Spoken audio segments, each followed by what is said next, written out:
there! Welcome to another episode of Flash Zellow, Fiction Done Fast, the show where I take a bunch of writing prompts from my friends and I turn them into one-page short stories for your entertainment. Sorry, I was running a little bit late. I was trying to eat lunch and I took a shower and just trying to be a general person in this year of our Lord, 2020. So, how is everyone? I think Scarlet Fury's already hanging out. What is mucking stalls with a silent earphone in? I don't know what that means. Okay.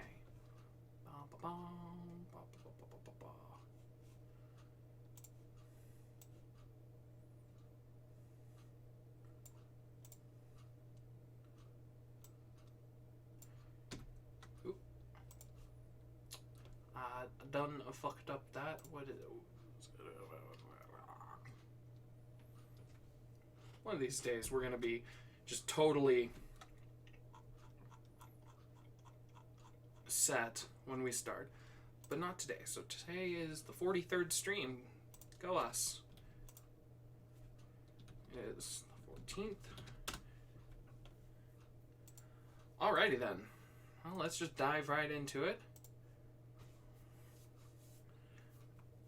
Okay. Like scooping a giant litter box. I had my earphones in so I could hear you while I worked, but you weren't here, so it was silent. Oh. So what you're saying is I need elevator music. Alright. Well, in lieu of anyone else popping in, I appreciate you being here. I'll just jump right into it and read some prompts. And see where we go. It's amazing how fast these things deplete. So, got the one highlighted green because I kind of wanted to save it for Christmas from Plain Turnips. How about a holiday-themed one where a Christmas tree gets possessed by John Malkovich? Shakespeare's gave an electronic music DJ while on a year-long tour wakes up in their van to find an infant in the passenger seat. The DJ seems to remember a dream they once had of this child. Dune Harper. Well, this is bad, David thought as he catapulted through the air toward the ground. His ripcord failed. And the backup. Oh, bother. Dune Harper also wrote, a writer with a Power Rangers ringtone is constantly interrupted while trying to write. Because he's a dick. He's my dick. He's not my dick. He is his own dick.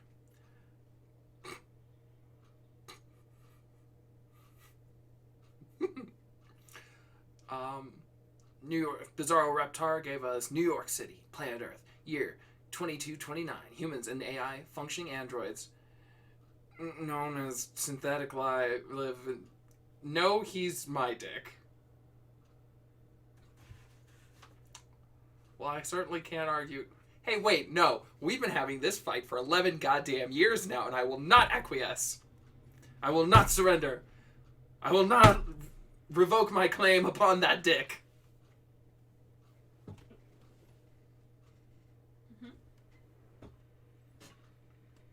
Honey, would you ever describe me as your dick? I don't know how to answer that question.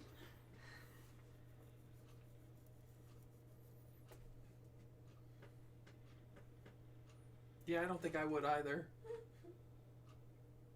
I had a Powerade floating around here. There it is.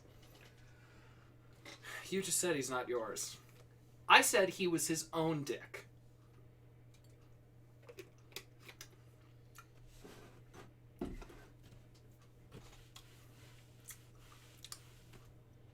I have made up my mind.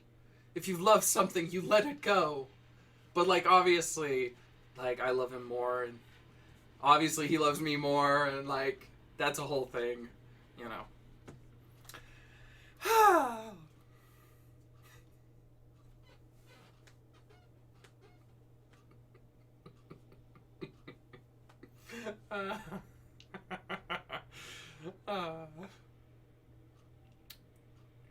If only he were here.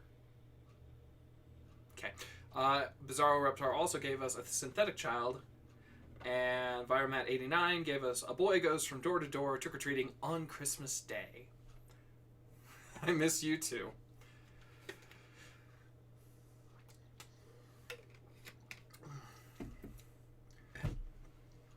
Miss having me obviously prove how much more our relationship is better than his with yours. Ugh.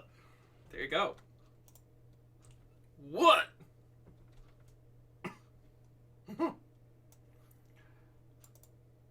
Well, since we are talking about the boy, let's do one of his prompts and see what we got.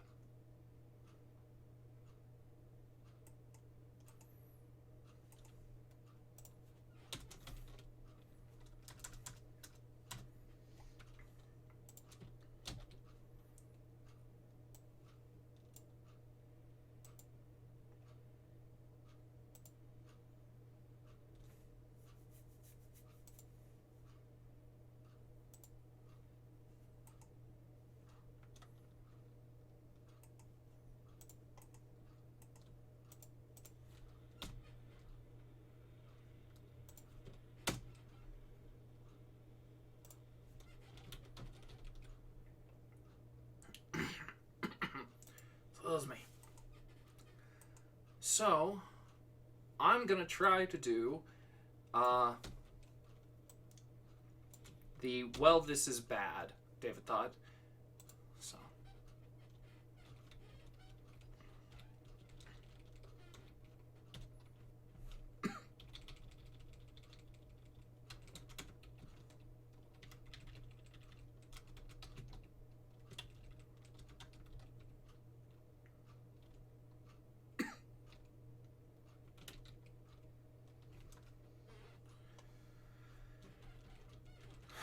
So here's where we're starting. We're starting with 4 lines. Well, this is bad, David thought as he catapulted through the air toward the ground. His ripcord failed. And the backup. Oh, bother.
Okay, so we're doing, I guess, a skydiver who's falling to his death. David. Parachute doesn't open.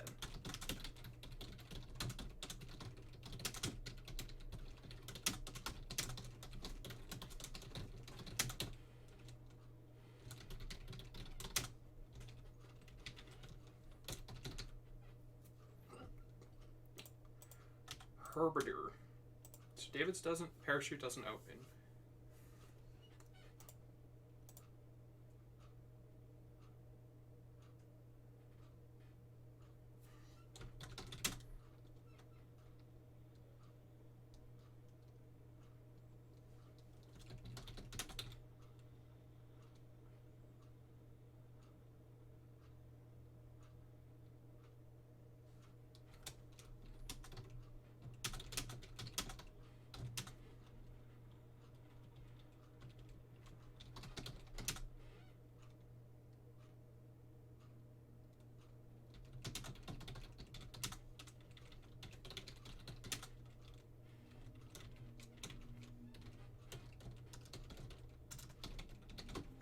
So, I have a question for you, Scarlet Fury.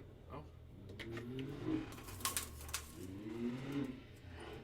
Oh, good. We've got idiots on four-wheelers riding up and down the...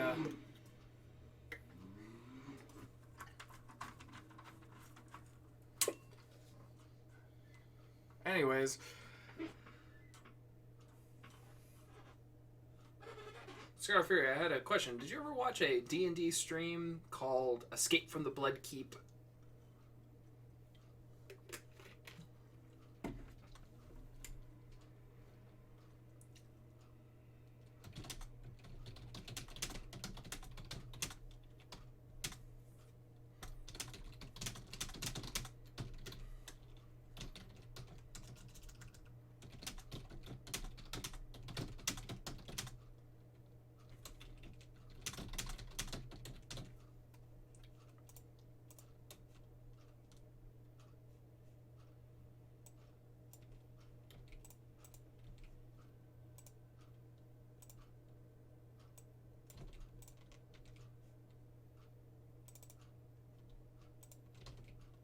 You have not?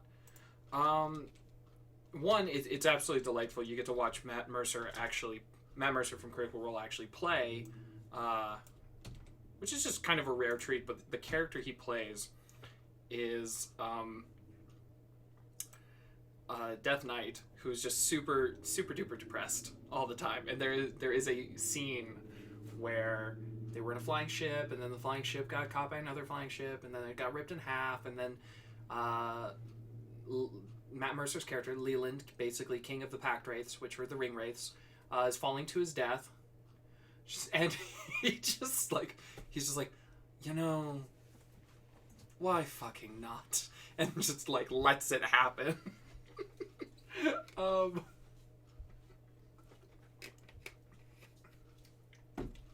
think at one point he looks over and one of the other characters is falling and something crazy happens. He's just like, are you fucking kidding me? Right before he hits the ground. That's definitely the energy I want to take into this little story.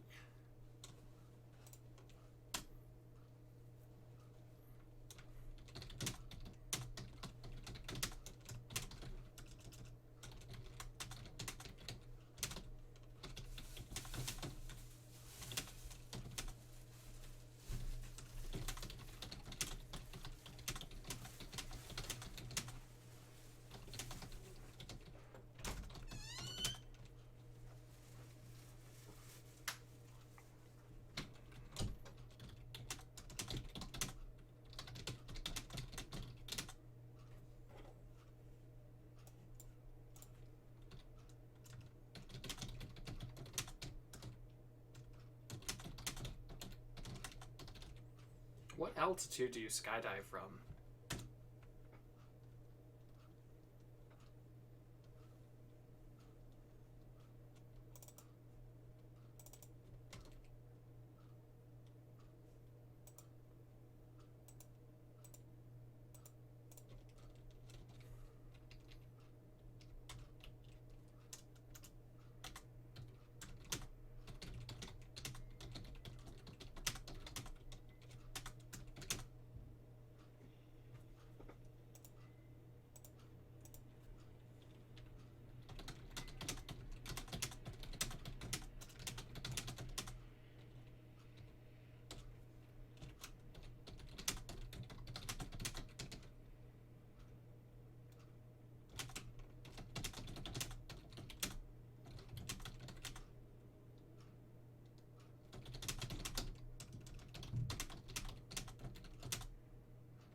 almost spelled Schadenfreude right on the first try. Almost. Alas.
just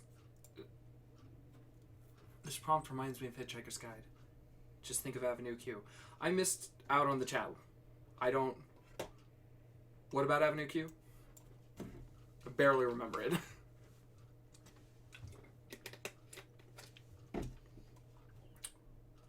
Well, while you're explaining that, I am back. Hi, hello, how are you? Welcome back. Alright, I'm just gonna jump in and read this.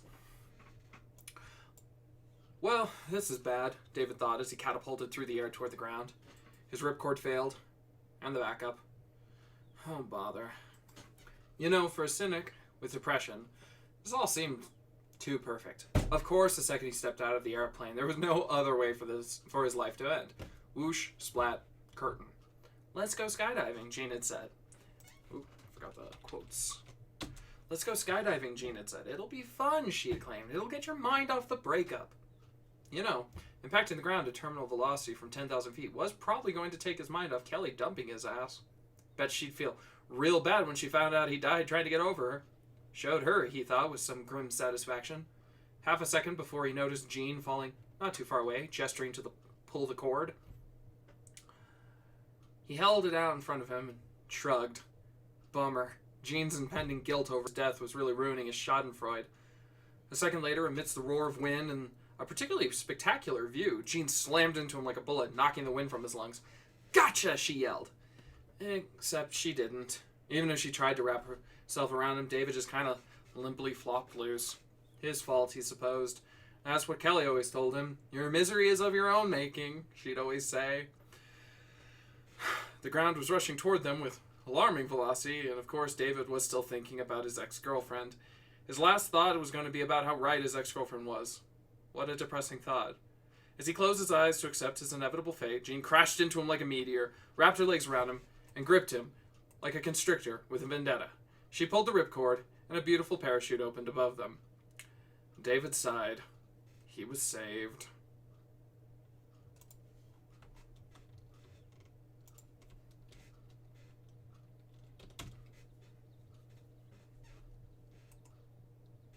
The song Schadenfreude spells it. You know, to be completely honest, I don't know if I ever actually heard all of Avenue Q. I think I just heard, like, the songs that everybody played or talked about.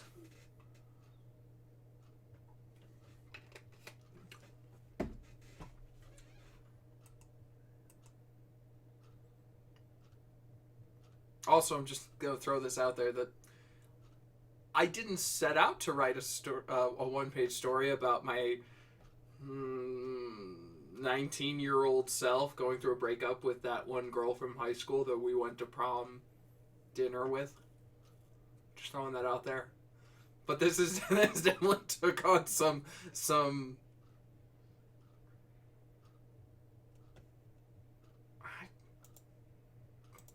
he might have.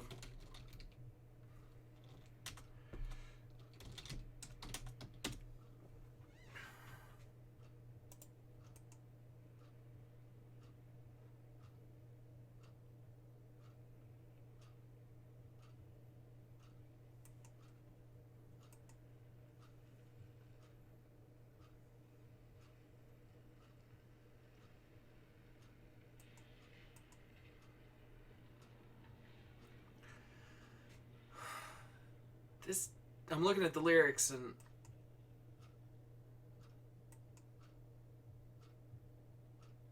this doesn't sound terribly I don't remember this.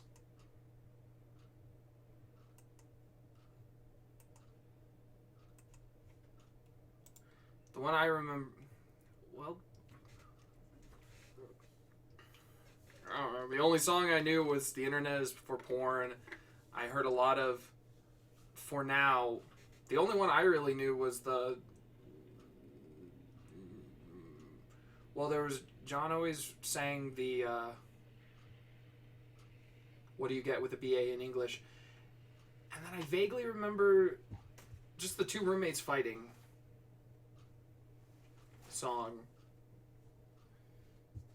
So yeah, I don't know.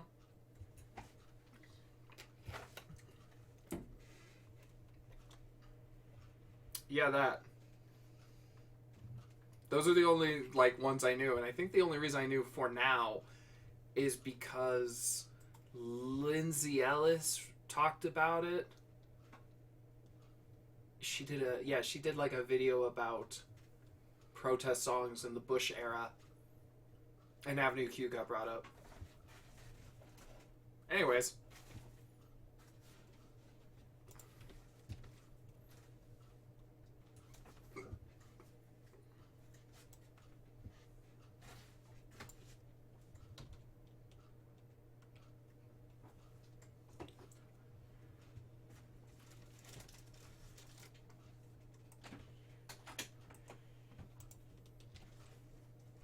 Alright.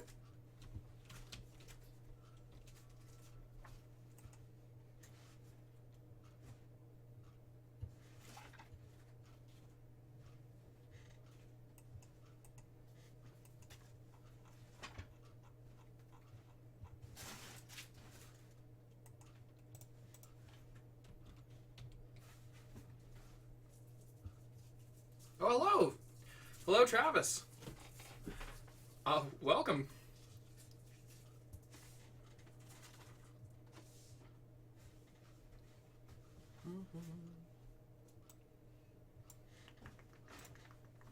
How are you doing?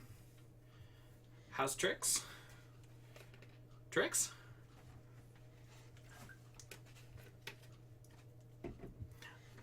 I don't know what you mean by that.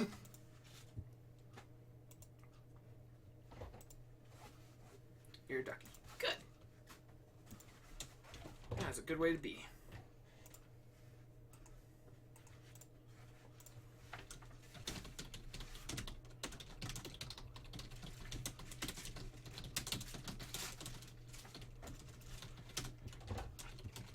Since I have another real writer in the chat, I feel like I have to explain. I'm one of those. I'm trying to think of a clever way to say it, but all that's coming to mind is dirty.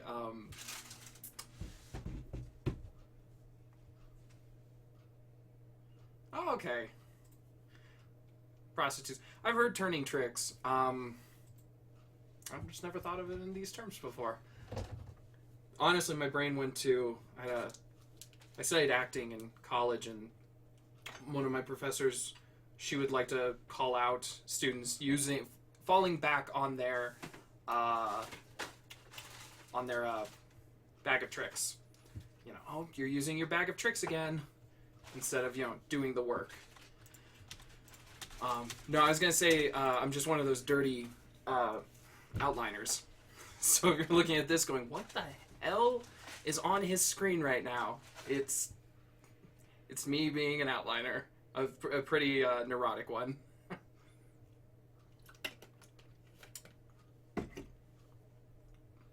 Dirty Filthy Ape is a good place to start too, though.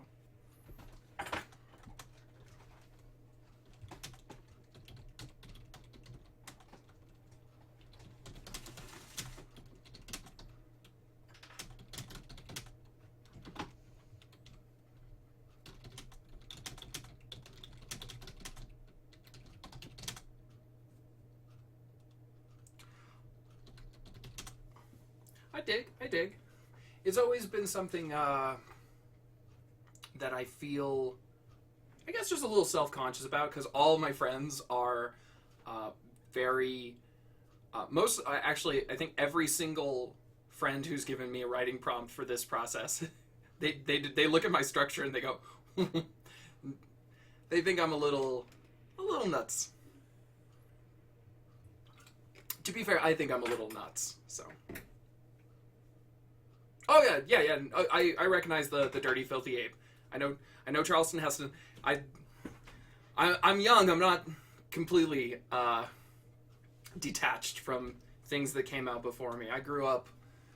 Not that my grandpa liked science fiction, but I lived with my grandpa for about 9 years. So I got to watch a lot of TV Land. I saw a lot of classics. I don't know how many of the. I think I saw the. I might have seen all of the Planet of the Apes films, the originals. I know they were on. I think it was just a marathon. It was a marathon on like AMC 11 years ago, but good times.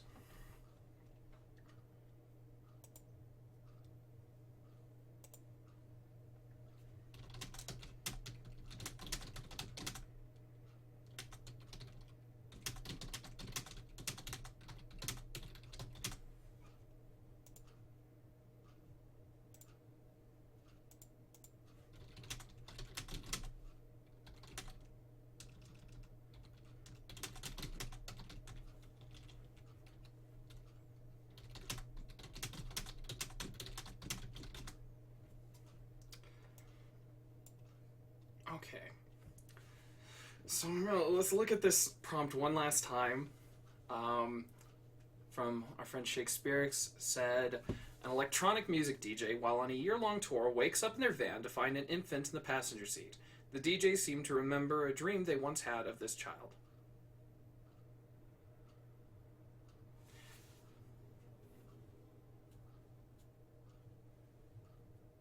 FYI, and then I shall stop interrupting. Many times I get self-conscious when on stream also. Yeah, I've been pretty lucky. Combination of everyone who's kind of rolled around is either friends from high school or college, which is nice. It's always fun to have like familiar faces. And then also just a lot of years working in retail. So the once or twice I've had someone pop into stream where I'm just like, oh, this is getting weird. The public service or the service industry facade goes on, and you're just like, oh, that's really nice. Have a good day, sir. No, nothing like the I think it was like the first week I was streaming, I had a kid pop in and start asking if I would read and edit their story, and I was like, ooh, no. Sage experience playing with customer service. I definitely, working customer service was the only place I've gotten to practice my theater craft in like 3 years, so. Not exactly. Yeah. Yeah.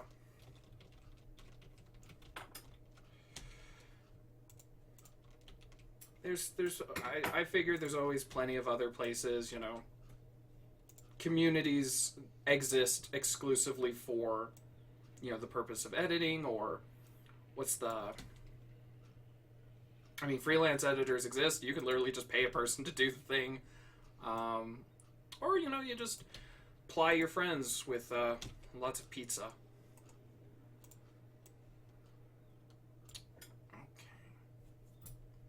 Okay. Well, let's see what we can make of this prompt. This weird little prompt.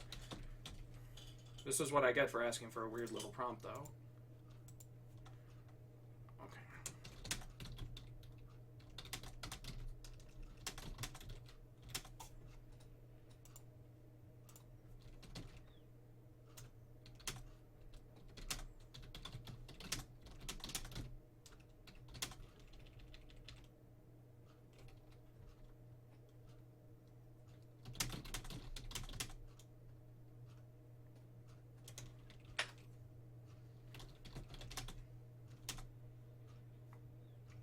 Hey, hon? Mm-hmm. Your dad was a DJ for a while, right? Yeah. Did he have a DJ name? I don't think so. Damn, I'm writing a story about a DJ. I mean, it's not like you needed to make something up. DJ Buck's pretty great. Okay.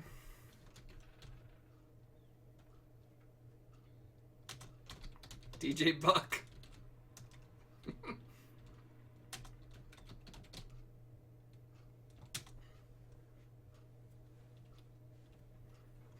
Okay. The thumping of the van stereo was painfully out of time with the thudding of DJ Buck's hangover. I've had mornings like that.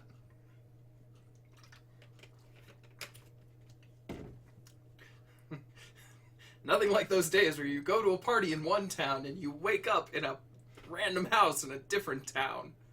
Okay. At least DJ Buck is in his own van, as far as this prompt seems to indicate.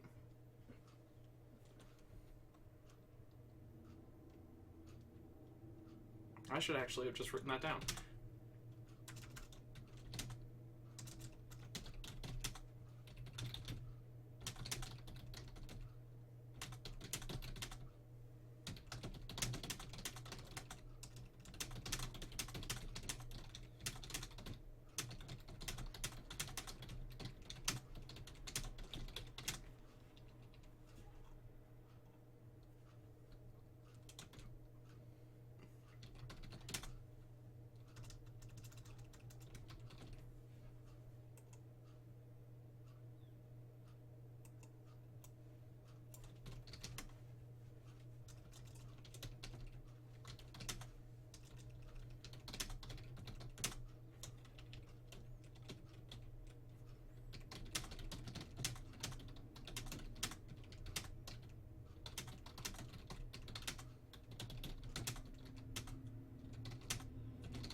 just look.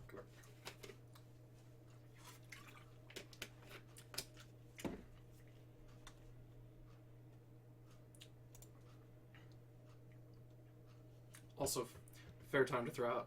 I barely understand the. I love looking at other more active chats. I don't really understand. I haven't figured out a lot of. I don't know how the chat works half the time. Simple as that. I'm like, BRB, learn BRB. Okay, I know what that one does. I don't know what this. I don't know what the heart up here does. I don't know what that means. This is a different language.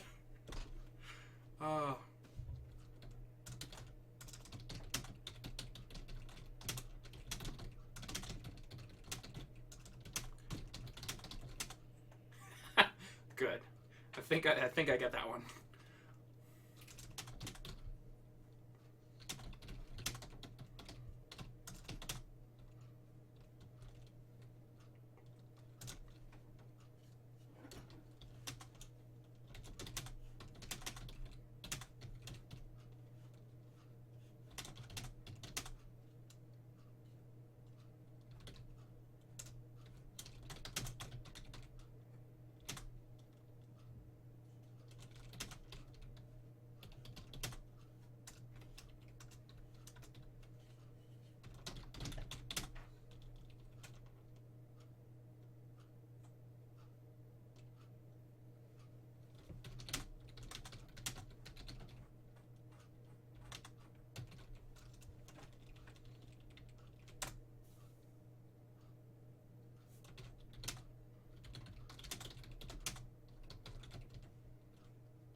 Almost done.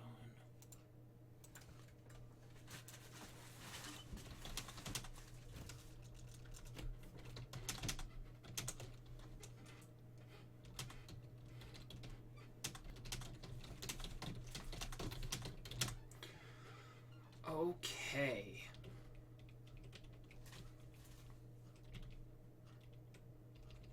So, welcome back, welcome back. Alright, I think I got a story out of this one. So, let's see how it turned out, shall we? Okay. So once again, the prompt we were given, I think that, if I recall, I don't know if he actually did this, but the story behind this prompt was, I was bugging Shakespeare's for another prompt, and I said, give me weird, give me wild, give me uncanny, take all the titles of the Kingdom Hearts franchise, throw them in a blender, see what comes out, and give that to me as a prompt. And so he gave me an electronic music DJ, while on a year-long tour, wakes up in their van to find an infant in the passenger seat. The DJ seems to remember a dream they once had of this child. So, here's how that turned out. The thumping of the van stereo was painfully out of time to the thudding of DJ Buck's hangover. Silver lining, he supposed, was that somehow he had made it back to his van and not ended up in a different town. Again, life of a DJ. Follow your dreams wherever they lead. After-show parties were measured by how far away from your starting position you were when you woke up sobered up. In spite of the Molotov cocktail of drugs and alcohol he'd thrown on last night's memories, it couldn't have been too terrible. He'd made it home, after all. Tour van didn't quite have the ring of tour bus, but it served its purpose. It was large enough to carry his gear and to fit a bed. Everything else, fridge, toilet, shower, was negotiable. Usually with fans he met after the show. Couches were never in short supply, after all. DJ Buck lifted himself into a sitting position, and despite his methodical movements, he took a face full of sunrise directly to the eyes. He groaned and reached for the dash where he always had sunglasses. That's when he noticed, as his hands fumbled across the dash, the infant in the passenger seat. DJ Buck recoiled from the sight. Oh, shit! He'd have to change how he measured parties after this. Had he stolen a child? Had he been given a child? Had he just found it? The answers to these questions were unimportant. All that mattered was getting rid of the little squirt. DJ Buck was a solo act. He was pre-Robin Batman, no Crypto Superman. The sleeping child yawned and stretched its little hands into the air. An image coalesced in the back of the DJ's mind, shaking loose from years of fossilization. He knew this child. He had dreamt about this child, more vivid than any dream he'd had before or since.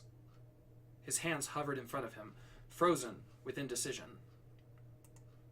What should he do? Leave the child or... DJ Buck turned the key in the ignition. He'd follow this dream wherever it led. Or wherever it took him? Wherever it took him. So,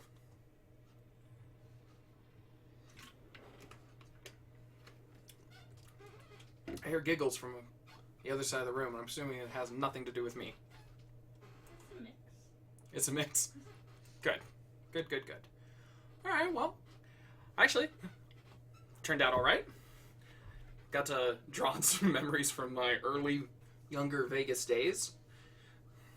Didn't hang out with the DJ scene, I hung out with the punk scene, so a little different, but I assume the drug abuse was about the same.